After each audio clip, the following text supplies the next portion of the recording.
वंदन, और कोई रह गया हो उसका बहुत बहुत अभिनंदन। आसान रमेश भी खड़ा है, टाटा करने लग रहा है। तो भाइयों, चुनाव का वक्त है, हमारे चुनाव लड़े हुए साथी हैं वो भी साथ आए हैं, तो सबका वंदन, और कोई रह गया हो उसका बहुत बहुत अभिनंदन। आसान रमेश भी खड़ा है, टाटा करने लग रहा है। तो भाइयों, चुनाव का वक्त है और बड़ौदा पर सबकी लिखा है। बड़ौदा पुराने इस समय में सारे की सारी पार्टियां आपके बीच में आ रही हैं और अपनी अपनी बात रखती हैं। पुराने समय में आपने एक यहाँ भाईचारा निभाया, गोहांड की बात सुनी, लेकिन जो बड़ौदे का विकास है वो नहीं हो पाया। मैं भी पाया हूं और एक लंबा चौड़ा मांग पत्र आपने मेरे को सौंपा। अब आपने फैसला करना है कि बड़ौदा का विकास जरूरी है, बड़ौदे को आगे बढ़ाना जरूरी है। अब मुझे तो एक बात याद आ रही है, एक बार हुक्मदेव नारायण यादव का भाषण में सुन रहा था। बड़ा अच्छेदार बोलते हैं हुक्मदेव नारायण यादव, किसान नेता है और अपनी बात को बड़े सलीके से कह रहे थे। मैं उनका भाषण सुन रहा था, कोई बिहार की राजनीति का विषय था। बिहार में पता है कई बार हमारे दल कुछ साथ आते हैं, कुछ चले जाते हैं, तो उन्होंने एक नेता का नाम लेकर बोला भाई फलाना आदमी हमारा यार है, हलवा खिलाएगा तो खाएगा, अगर बासी लापसी लेके आया 7 दिन पुराने तो नहीं खाएगा। आप समझ गए कि प्रेम अपनी जगह है, लेकिन बाकी पार्टी क्या लाएंगे? वादे, और हम क्या लेके आए हैं? इरादे। बाकी पार्टी जो बात करेगी वो 2024 से पहले काम की बात नहीं कर सकती, और ओम प्रकाश धनखड़ आपकी चौपाड़ में बात करेगा तो 2020 में काम शुरू करने की, क्योंकि उनके पास केवल वाणी सेवा है। गलत तो नहीं कह रहा। और मेरे पास आज की तारीख में मेरी पार्टी के पास जन सेवा है। वाणी सेवा और जन सेवा का बात आना तो केवल बात बना के जाओगा, और 24 ना ही फिर लवे नहीं लगेगा, फिर बावड़ के नहीं आओगा, क्योंकि मैं तो अपोजिशन में हूँ, मैं तो अपोजिशन में हूँ, मैं तो अपोजिशन में हूँ, मैं क्या करूँ? और 24 के आगे का बेरा नहीं। और तब भाई पूजा गाड़ के देख लो किसके भाग में की है, तुमने तो आगे का बेरा बढ़ जाए, क्योंकि मन में तो आगे होने देने का है। गलत तो नहीं करे। आगे की पूजा तक काट लो, शाणे मानस हो, शाणा काम है। इसलिए बात काम का काम, इलाके का काम 2020 में शुरू कराना कि 24 तक है। कई लोग होते हैं, कई साथी होते हैं, कई पैसे हो जा है कि इमोशन से फैला के और अपना अपना काम काट के लेकर जाए, और इलाका उड़े की उड़े, भावना इसे फैला दे, भाई बोल रहे, भाई गए, और करके भाई का काम, और पाछे भाई बड़े बाहुता फलाने आओगे, मैं थारा तुम मारा, मेरी इड़ी मत तोड़ दियो। भाई ध्यान से सुनना, काम 2020 से शुरू कराना है कि आगे की केवल वादे लेने हैं। ये पार्टी है, हमारे पास ऐसा इलाज करनी मानस है। इस देश की 500-600 साल पुरानी बीमारी का भी इलाज राम जन्मभूमि का आंदोलन पीढ़ियों से चला हुआ था।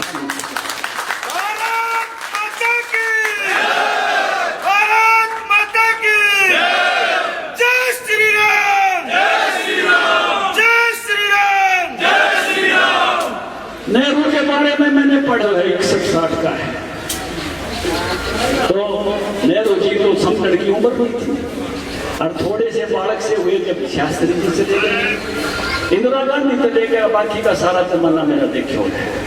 मैंने पहली बार किसी प्रधानमंत्री को राम भगवान के सामने साष्टांग प्रणाम करते हुए देखा। मेरे से बड़ी उम्र के बुजुर्ग बैठे हैं, क्या आपने किसी प्रधानमंत्री को राम के सामने में देखा था? ये है मेरे देश की शान, ये है मेरे देश की आन, ये है मेरे देश की बात कि मेरे देवी देवताओं के सामने जो नतमस्तक होता है वो मेरा है, वो अपना है, वो इस देश की संस्कृति का, इस देश की विरासत का। अरे भी एक पेड़ लग रहा था, नहीं जाएगा, नहीं जाना चाहिए, तो पिलारे अशर पे देखा था तुमने भाषण टीवी पर उसका, प्रधानमंत्री को नहीं जाना चाहिए, देखा था तुमने? अरे वाह, देखा तो वकील से सारी देखा। लेकिन गया और बड़ी धार्मिकता से गया, बड़ी भावना से गया, और भावना देख के पूरे देश को मजा आ गया। ऐसी पुरानी बीमारी 370 जैसी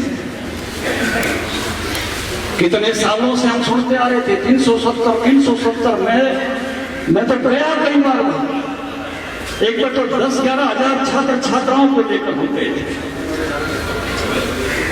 लेकिन उस बीमारी का 5 मिनट में इलाज कर दिया। नहीं बोले टूटते ही नहीं, वहां तो इसी टूट गई जिस तरह सीताड़ा धनुष टूट गया।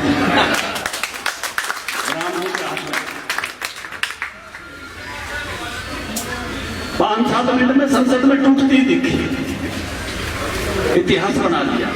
हमारी मुस्लिम बहनों की कितनी तकलीफ होती थी, उनको 3 तलाक, इसके लोगों ने नारा दे दिया, मोदी है तो मुमकिन है। ऐसा सशक्त नेता आज हमारा नेता है, गर्व से हम कह सकते हैं हमारा नेता है। और दूसरी पार्टी अरे भाई वो बेचारा सिंधिया तो छोड़ के आ गया, निकला ऊपर ने कोई राह कोई नहीं, एक और आया था उन्हें राह ना मिल गया। अब देखिए निराशा है, हताशा है, कुंठा है, रास्ता दिखाई नहीं दे रहा, अध्यक्ष तय नहीं कर रहे हमारे अपने देश का, और वो पार्टी के आके यहां बड़ी बड़ी बात करेगी। बुजुर्गों, नौजवान साथियों, कई बार बातें तो होती हैं, लेकिन बातों को अंजाम तक पहुंचाना यह बीजेपी का संकल्प है। मैं 2013 की रैली याद करना चाहता हूं, कोहाना में हुई थी, भूपेंद्र सिंह हुड्डा ने की थी, चुनाव से पहले बड़ी रैली थी, समित्रा तरह याद है। और मैं बोला मैं किसानों का मुआवजा 10,000 रुपए प्रति एकड़ करूंगा, कहा था, याद है? कहा था, किसी ने मिला उसके टाइम में? किसी ने मिला 10,000 रुपये? मैं कृषि मंत्री बनया, मैं बोला वो फाइल ले आओ, ये बोला फाइल तो कोई सही को नहीं, फाइल तो मंत्री जी को चाहिए को नहीं, भाषण था। मैं तो मुआवजा कितना? मुआवजा तो जी बोला वो 6,000 से ओढ़े पड़ गए। अरे जब यह सरकार बनी तो पहले तो खाद की कमी होगी। 28 अक्टूबर को सब बने थे मंत्री, डिपार्टमेंट बटे थे, 26 को शपथ ली थी मेरे ख्याल से, और 5-7 नवंबर मैंने बोले खाद खत्म हो गई। मन ने तो जो भी नहीं मेरा था, और कितने स्वागत चाल रहे थे, मेरे तो मोह फटाफट अफसरा की मीटिंग बुलाई, पूछा खाद कितनी लगती है? बोला जी 11 लाख टन। और मैंने कहा ये खत्म क्यों होगी? बोला जी हुड्डा साहब डर के ना गए। कितनी थी? बोला 35,000 टन। मगा वाह किच्छे बोला वाह बांटती। ईम ने बोला जी एक दक्षिण का मंत्री है अनंत कुमार, बंगलोर से जीतता है, वो मंत्री है, वो खाद देगा। अफसरा ने इस तरह बताई जो घड़िए दूर का है, जिससे कोई रिश्तेदारी जानकारी भी ना हो। मैंने फोन लगाया, मेरा पुराना जानकार अनंत कुमार, मैंने फोन लगाया अनंत कुमार जी, मेरे को छोटा भाई मानता, 1987 से वो एबीवीपी में नेशनल सेक्रेटरी था, उसकी जगह खाली हुई, वहां मैं बना था जब से मेरा प्यार था। मैंने कहा अनंत कुमार भाई, बड़े भाई, आप केमिकल फर्टिलाइजर के मंत्री हो, मैं नया मंत्री यहाँ बना हूं, मेरे प्रदेश में खाद की कमी आ गई। ने बोला ओम प्रकाश तेरी खाद की कमी नहीं होने दूंगा। बहुत अच्छे। राजा, रेल का मंत्री वो है, रेल चाहिए क्योंकि खाद जो है कांडला बंदरगाह से आती है गुजरात से, बिना रेल नहीं आ सकती। मैं सुरेश्वर भूपे गया, वो भी बोला धनखड़ तेरी मदद करूंगा, और हमने लाख लोग के भाज भूज कर भाइया खाद आड़ी कमी पूरी कराई। और उसके बाद कभी आई हो नैन लागी हो तो बता दो आपके बीच में। और भाई उन्होंने दीपेंद्र ने नारा ला दिया, ईसा आया मोदी और फसल आओगी पोती। मगर भाई चौड़े पार्टी इसमें तो फसल तो बहुत तगड़ी है। मेरा ने भाई किसकी केवा लागी, किसे के काल की जबानी सी वही सी कड़ी लायक क्या ओड़े पड़ गए दो काली जबान की नजर लायक है। ओड़े पड़े नहीं पड़े, 4 फसल से पड़े नहीं पड़े। अप्रैल के महीने में गलत कर रहा हूं तो टोक देना। ओड़े पड़े, रात भर फोन आए, नींद नहीं आई, तड़के उठते सीएम के घरे में कहा सीएम साहब बहुत बढ़िया फसल थी पर ओड़े पड़ के जमींदारा मारा गया। निवला ओम प्रकाश मेरे पे भी ऐसी खबर है, तो न्यू कर 10 बजे मेरे दफ्तर में आ जाओ, उन्हें बतलाऊंगी अफसर बुला के। मैं 10 बजे दफ्तर में चला गया, एक अफसर बैठा, एक सीएम साहब बैठे, एक मैं बैठा। मैं सीएम साहब 2 बात कहनी है। बोले बोल। मैं कहा एक तो मुआवजा जिसका जितना हिस्सा हो उतना जाहिर कर, 2-2.5 रुपये चेक चले जाए, बड़ी शर्म आवा है। और इसलिए मैं कहा कि काम करो कि जो है मुआवजा कम से कम 500 रुपये देकर, जो बाण की टीवी आवे और भी 500 से कम का चेक किससे का नहीं जाना चाहिए। बोला ओम प्रकाश तेरी बात ठीक है। मगर हमने भी बड़े नारे लाए थे कि चेक दिखा के एक बेरी मारा था। आपने भी टीवी पर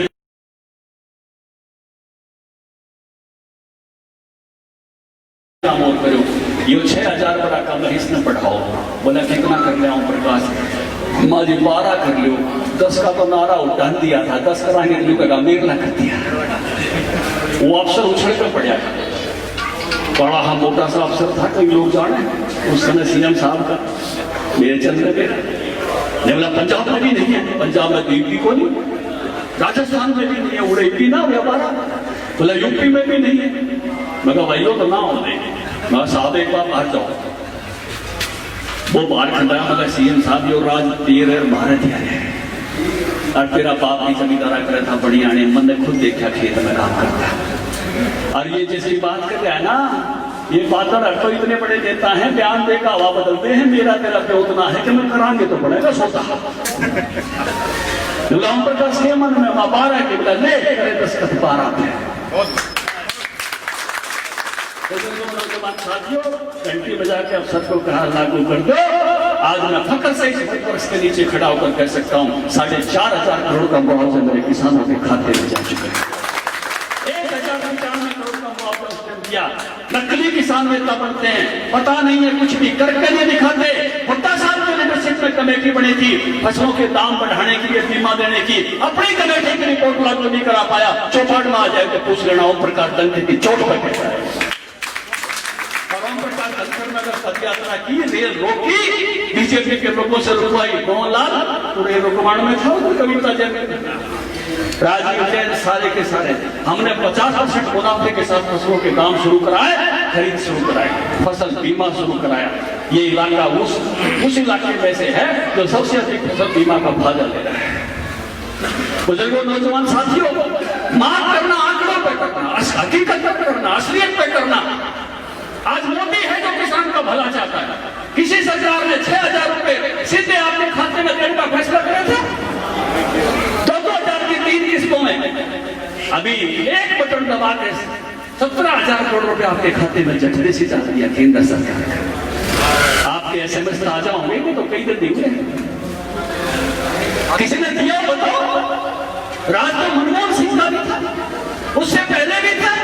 असली किसान का हितैषी कौन है, इस बात को ध्यान रखना। किसान की बात करने वाले तो बहुत आते हैं, किसान के लिए हाथ बढ़ाने वाले नहीं आते। हाथ बढ़ाने की बात जाती है जब उनके हाथ उठ जाते हैं। ये काम किया तो मोदी ने किया, हर फसल खरीदने का काम किया तो हमने किया, बीमा अगर अच्छे से लागू करने का काम किया तो हमने किया। बुजुर्गों, नौजवान साथियों, हम काम करना जानते हैं, हम काम करके दिखाते हैं, केवल वाणी सेवा नहीं करते, केवल इमोशनल बना के लोगों की वोट नहीं ले जाते, मेरा कर दो, मेरा कर दो। हम काम के लिए वोट मांगते हैं। इसलिए आज बड़ौदा के बीच में जो आपके खड़े हैं, आपका विकास का सपना लेके खड़े हैं, इस इलाके को आगे बढ़ाने के लिए इन इरादों के साथ खड़े हैं। आपने बोला भाई कुछ के बातों को आपने पीछे पहला दौरा किया हमारे मुख्यमंत्री ने और 2 कॉलेज दे दिए, बड़ौदा और भैंसवाड़ा में दे दिए, नहीं दे दिए लगा।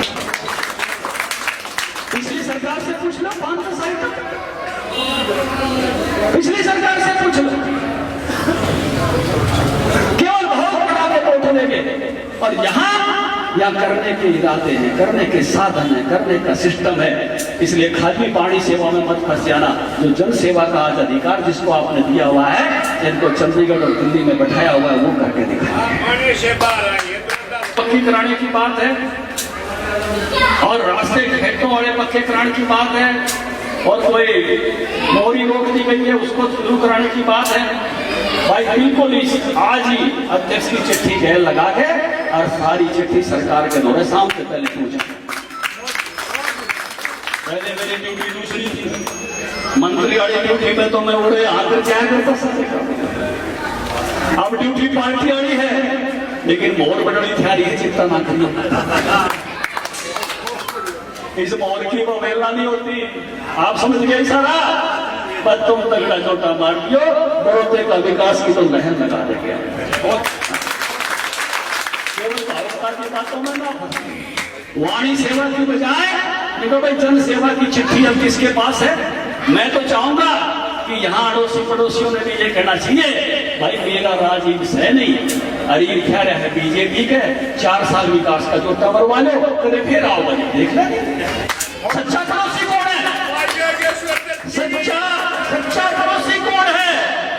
जो आपका भला चाहे और जो आपका बुरा करके अपना भला चाहे, वो सच्चा पड़ोसी गुआंढी नहीं हो सकता। आपकी कमी ना, सच्चा पड़ोसी वो है कि भाई सूद बैठ गया है, ये अपना करा लो, तो मेरा बदला हो जाए। इसलिए सच्चे पड़ोसी का धर्म निभाना चाहिए हर किसी को। और आज विकास की धारा बड़ौदा में बहाने का रास्ता आपने बटन दबा के खोलना है, कमल का बटन दबा के खोलना है। मोदी जैसा देश में नेता नहीं है और बीजेपी जैसी पार्टी नहीं है। हर आदमी के लिए जगह है, हर आदमी का सम्मान है, आप भी जुड़ जाओ। आप बाकी विपक्षी दल केवल वाणी सेवा करेंगे। आज बीजेपी के पास में राज है, असली जनसेवा बीजेपी ही कर सकती है। वो जो भी बात करेंगे वो 24 से बाद की बातें करेंगे और बीजेपी 2020 से ही अपनी सेवा शुरू कर सकती है। सामर्थ्य बीजेपी के पास है, रिशोरजीत बीजेपी के पास है। कुछ नेता गांव को आने की बात करते हैं, उनको भी मैं कहना चाहता हूँ कि बड़ौदा विकास करें। सच्चा पड़ोसी वो होता है जो अपने पड़ोस में विकास की बात करता है, जो इमोशंस फैलाकर केवल वोट लूट ले जाए और जो केवल अपना अपना भला चाहे, वो सच्चा पड़ोसी नहीं होता। इसलिए उनको भी मैं जो है ये आह्वान करना चाहता हूं कि सच्चे पड़ोसी के नाते अब कहे बड़ौदे वालों विकास के साथ चलो, बीजेपी के साथ चलो और आज अपने विकास को सबसे ज्यादा ध्यान दो, क्योंकि विकास की बड़ी भारी कमी जो है बड़ौदा में है। और मैं देख रहा हूं कि मुख्यमंत्री जी ने जिस प्रकार से 2 कॉलेज बड़ौदा में दिए हैं, इस प्रकार से नेशनल हाईवे नितिन गडकरी जी ने दिए हैं। एक विकास की लहर यहाँ उठ रही है और लोग उस विकास की लहर के समर्थन में खड़े हो रहे हैं। सर कांग्रेस सर 9 महीने की सरकार कांग्रेस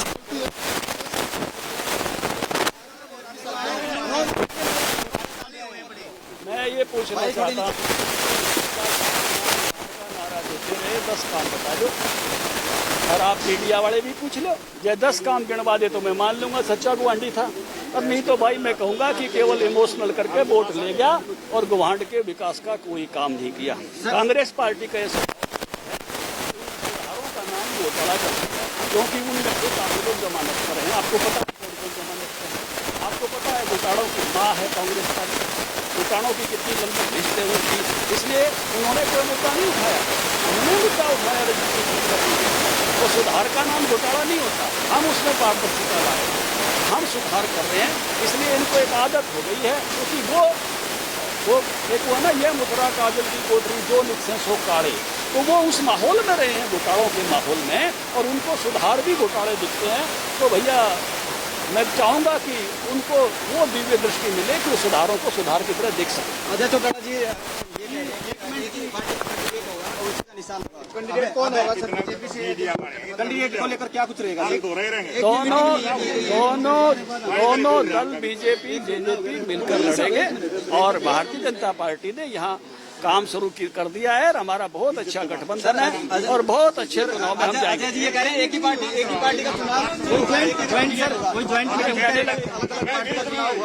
मैं नहीं कह रहा ये बात, मैं कहाँ कह रहा हूँ, आपने सुनी नहीं मेरी बात। आपने कहा ना कि दोनों मिलकर चुनाव लड़ेंगे, जबकि अजय जी ये कह रहे हैं कि एक ही पार्टी का कैंडिडेट होगा और एक ही का चुनाव होगा। मेरी बात में और उनकी बात में अंतर कहाँ है?